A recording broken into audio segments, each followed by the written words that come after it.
এই লোকটি গাড়ির জানালা হালকা করে খুলল, কারণ সে বোঝার চেষ্টা করলো তাকে কত গভীরে চাপা দেওয়া হয়েছে। সামান্য জানালা খুলতে অনেক কাদা জল ভিতরে ঢুকে এলো। সে ভয় পেয়ে জানালা বন্ধ করে দেয়। সে দেখে সারা শরীরে তার এখানে কাদা জলে ভরে গেছে। সে ভয়ে চিৎকার করে ওঠে। হঠাৎ কাঁচ ভাঙার আওয়াজ আসে। সে উপরে দেখে কাঁচগুলো আস্তে আস্তে ভেঙে যাচ্ছে। তাড়াতাড়ি অ্যাক্টিভ ট্যাপ দিয়ে গ্লাসটি ঠিক করার চেষ্টা করলো। এত চাপে ট্যাপও টিকে না। নিচ থেকে স্টিয়ারিং হুইল নিয়ে সানরুফে আটকে দিল। এভাবে সানরুফ আর ভাঙলো না।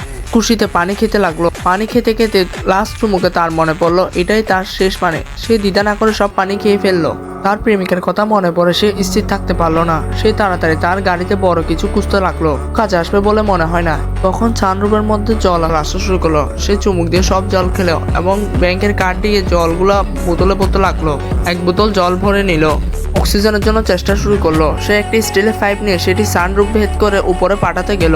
তখন তার অনেক কষ্ট হচ্ছিল। তারপরও সে ওই বোতলা কাক নিয়ে সেটি পাইপের মধ্যে ঢুকিয়ে সে চেষ্টা করতে লাগলো সেটি মাটির উপরে তুলে দেওয়ার জন্য।